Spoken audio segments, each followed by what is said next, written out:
Bonjour à tous et bienvenue sur Vintech, je suis ravi de vous retrouver pour vous parler aujourd'hui d'une télécommande Zigbee qui va vous permettre de piloter vos objets connectés sans utiliser votre téléphone, donc c'est plutôt pratique. Alors oui, bien sûr, il y a les assistants vocaux, il y a par exemple les Amazon Echo, les Google Nest qui vont permettre de le faire à la voix. Mais là, c'est une autre façon de piloter sa domotique.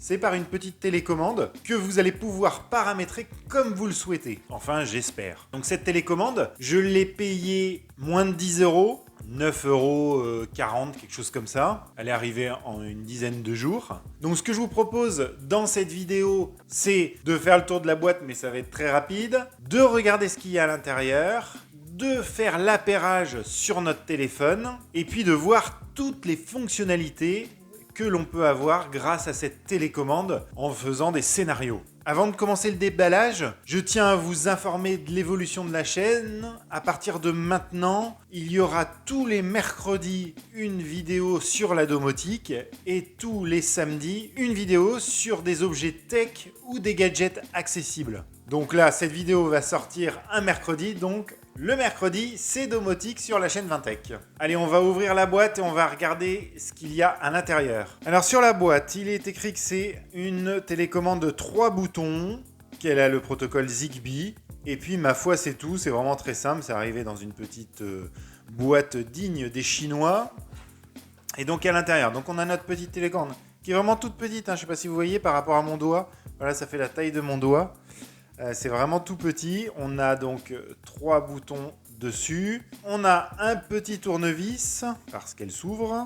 Nous avons aussi une notice et un petit papier qui nous dit merci pour votre achat, poète, poète, poète, et que si on a une question, il ne faut pas hésiter à leur envoyer un mail. Ils nous répondent sous 24 heures. Ça, c'est plutôt pas mal. On a des vis de fixation, un support à mettre sur le mur qui va permettre en fait de mettre la télécommande à l'intérieur. On a également, si on veut pas percer le mur, un petit adhésif double face et une dragonne. Et puis ma foi, c'est tout. Bon, c'est plutôt pas mal hein, déjà. Donc qu'est-ce qu'ils nous disent sur la notice? Ah d'accord, donc déjà pour l'appairage, il y a une pile à mettre. On va ouvrir, on va regarder à l'intérieur de la télécommande ce qu'il y a. On sait bien qu'ils fournissent le petit tournevis. Hop, on va essayer de ne pas perdre la vis. Et on ouvre. Oula, c'est raide hein. Ah, voilà, donc moi, il y a déjà une pile.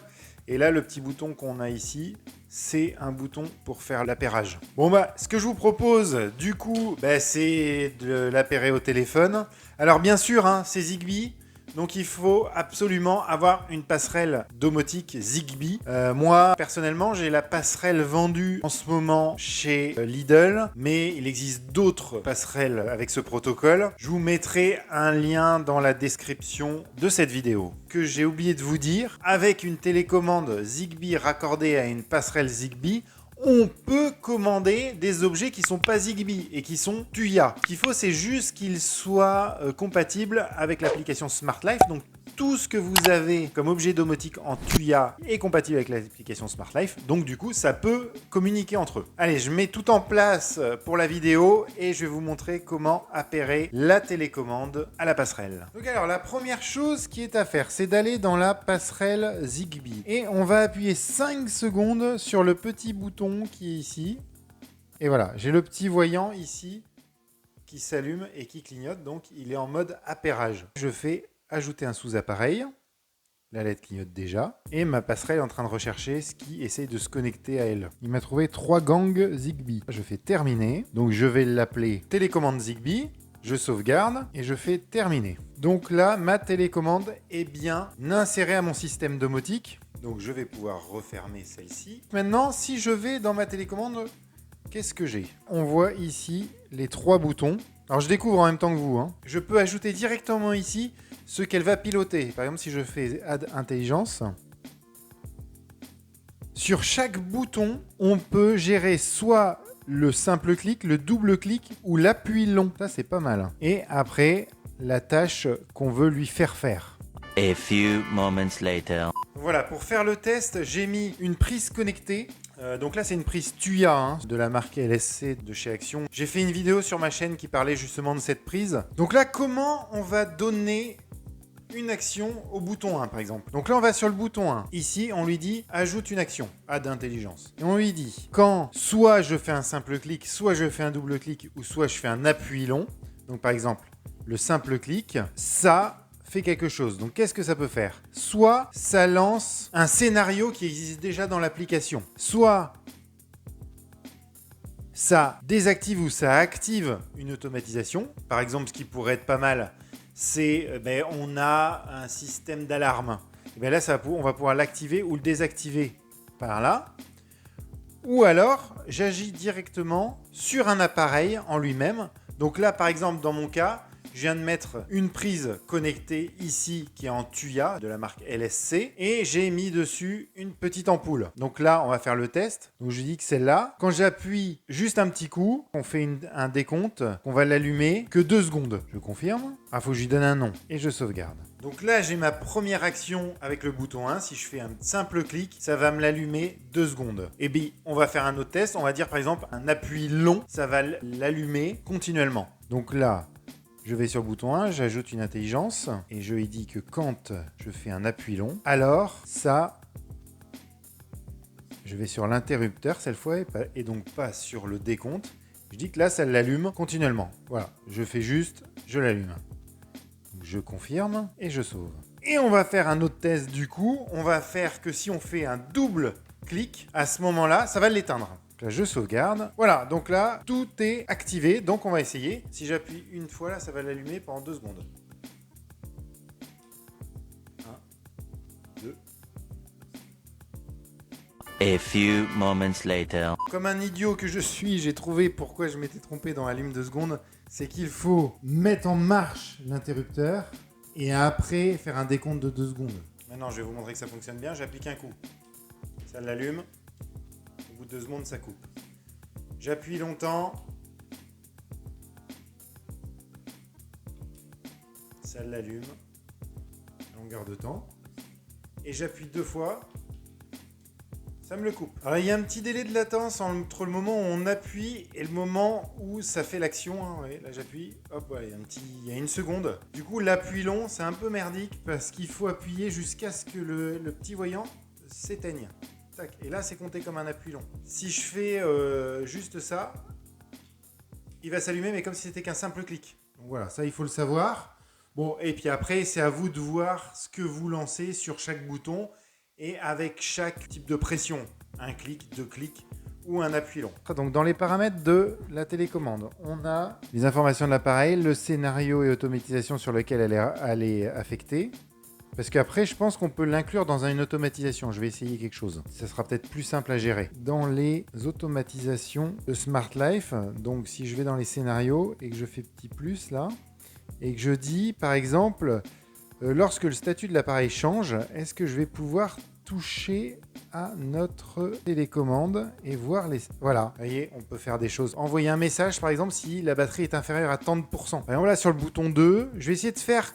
Vous voyez, vaut peut-être mieux passer par là, en fait. On va retrouver ce qu'on a fait sur le bouton 1. Ouais, donc en fait, le plus simple, je pense, parce que je trouve que c'est pas très clair quand on est directement dans la télécommande, je pense qu'il vaut mieux passer par un scénario, là. Et vous créez un scénario comme vous avez l'habitude dans Smart Life, enfin, pour ceux qui ont l'habitude, mais sinon je vais vous montrer. Vous faites lorsque le statut de l'appareil change. Quand la télécommande Zigbee, par exemple, le bouton 2, il y a un simple clic.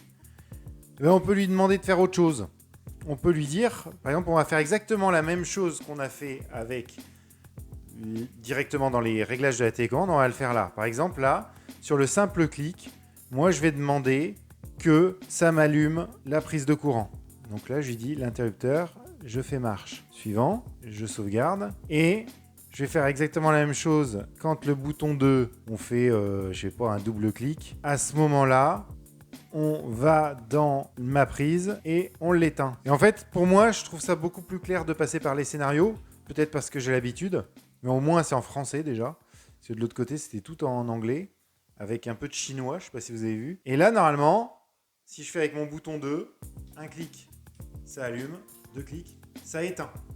Et c'est quand même plus simple, je trouve. Et voilà, donc vous avez vu, c'est quand même très simple d'utilisation. Bon, bien sûr, il faut un peu se familiariser avec l'application Smart Life. Donc pour rappel, l'application Smart Life, je vous l'ai dit au début, mais je vous le redis, elle est compatible avec tous les objets qui sont TUIA, donc ça c'est sûr. Elle est compatible avec tous les objets Zigbee. Alors tous les objets, c'est pas tout à fait vrai, parce que en fait Zigbee c'est un protocole ouvert, et en fait certaines marques ont fait des petites modifs, et donc c'est pas forcément compatible avec l'application Smart Life. Je sais par exemple que Xiaomi, tous les appareils ne sont pas forcément compatibles Zigbee 3.0 comme on l'entend.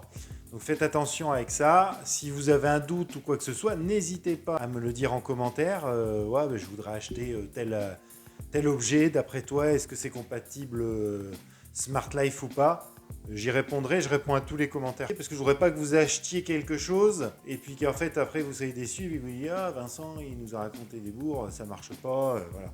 Donc n'hésitez pas, je répondrai à tous vos commentaires. Voilà, autre point très important, n'hésitez pas si ce n'est pas déjà fait à vous abonner à ma chaîne, ça m'aide beaucoup. Et puis à partager cette vidéo sur les réseaux sociaux. Un petit pouce bleu, un commentaire si la vidéo vous a plu. Donc ma conclusion au niveau de cette télécommande Zigbee, donc je vous le rappelle, il faut une passerelle Zigbee pour qu'elle fonctionne, mais elle peut piloter tous les appareils TUIA ou Zigbee qui sont sur votre application Smart Life. À force de le répéter, je crois que j'ai été clair. Bon ben voilà, elle fait ce que j'attendais. Après j'ai une bonne surprise parce que je pensais qu'il y avait 3 boutons, donc vous pouvez faire allume quelque chose, éteins quelque chose et puis éteins autre chose ou allume autre chose. Non, c'est pas mal quand même qu'elle différencie le simple clic du double clic et de l'appui long. Après, l'appui long, je le trouve un peu trop long. Et puis, l'autre point aussi qu'on peut se dire, c'est une pile, quand ça va s'user, ça sera bon. C'est une pile qui est tout à fait classique, c'est une 2032, donc on trouve ça partout. Et puis, l'avantage du Zigbee, c'est que c'est très peu gourmand en énergie. Voilà, j'espère que ce test vous a plu. Je vais vous mettre le lien dans la description d'une passerelle Zigbee à pas très cher et puis de cette télécommande que j'ai acheté même pas 10 €. Et puis sur ce, je vous dis merci d'avoir regardé cette vidéo jusqu'au bout et puis à bientôt sur Vintech. Donc samedi, on se voit pour un objet tech ou un gadget du quotidien à bas prix et puis on se revoit la semaine prochaine, mercredi, pour un nouveau test domotique. Allez, je vous dis à bientôt!